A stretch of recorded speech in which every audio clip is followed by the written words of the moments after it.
Hello，歡迎返到嚟北極啤旅行團。今日就等我帶大家跳出一般遊客嘅行程框框，去一個芬蘭古老城市 Porvoo 一日遊啦。而家咧就行出去搭電車，跟住咧我就會去呢個 Porvoo 啊。我睇 Google Map 教坐電車去芬蘭國家歌劇院轉 Omnibus， 去到先發現整路，所以巴士站係轉咗位，仲 miss 埋班車添。後嚟我先發現市中心嘅 Kamppi 巴士站原來都有得上車㗎。呢架巴士係有得叉電嘅，不過個插頭咧就喺頭頂，即係吊鹽水嘅概念啊！一落車發覺唔對路，凍咗好多，即刻衝入間超市嗰度買咗條朱古力充飢，同埋買翻頂冷帽戴下。一行到去古城區就會見到充滿童話感嘅石板街同埋彩色木屋。我今朝冇食早餐，個人又凍凍地，所以就隨意揀咗間 cafe 入去食 lunch 啦。望住個 menu 一眼就睇中個 Lochie Cake 度，揾咗間餐廳食 lunch。咁咧呢度有個自助嘅沙律同埋麵包俾我啦。跟住主菜就揀一樣，我係揀咗呢個三文魚湯嘅，但唔係我想象中嗰種 cream 湯，但係勁香同埋好多料，仲有件甜品。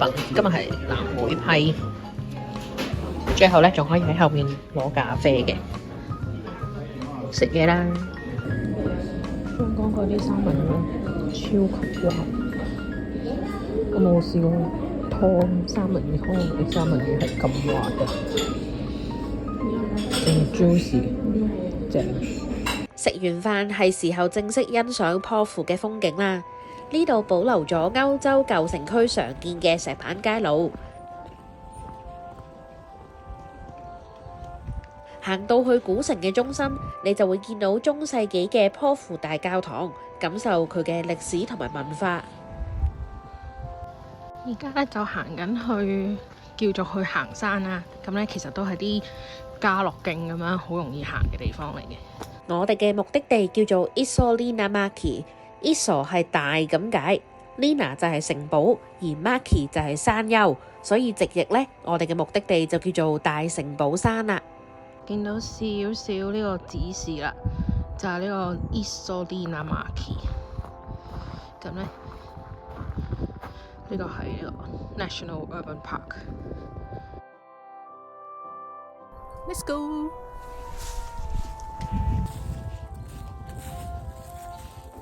Isolinamaki 曾經係芬蘭其中一個最大嘅防禦山丘，呢一個名亦都保留咗佢嘅歷史意義。雖然今日呢度已經唔再係任何軍事基地，防禦嘅城堡建築亦都已經冇咗，不過佢嘅山丘地形仍然保留住，所以呢就繼續叫佢做 Isolinamaki 啦。佢護城河嘅遺跡同埋條木橋仍然保存得非常之好，大家入嚟行山嘅時候一定好容易就會見到呢一片遺跡。趁住人少少，都幫自己影返啲文青片段，打個卡先。我哋而家咧就行翻出去呢個 Porvoo 嘅 Old Town 啦。咁咧呢條路咧其實係我頭先應該要行嘅路嚟嘅，但係我兜上去睇第啲嘢，咁所以就而家行翻勁靚咯。行翻落嚟，我哋就可以見到 Porvoo 最signature嘅河邊嘅紅色倉庫。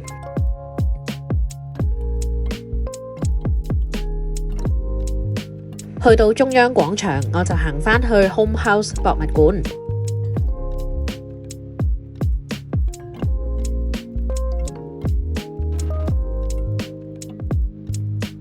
睇完博物館出到嚟，俾附近呢一個 His Chocolate 嘅櫥窗吸引住，就入嚟睇一睇啦。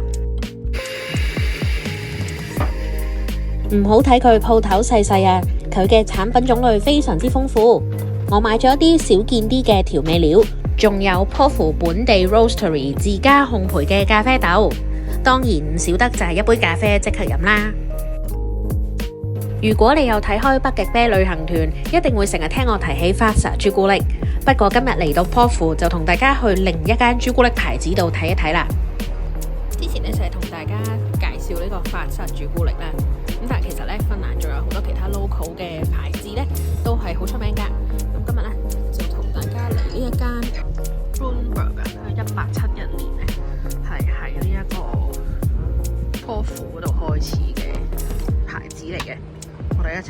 入去睇下。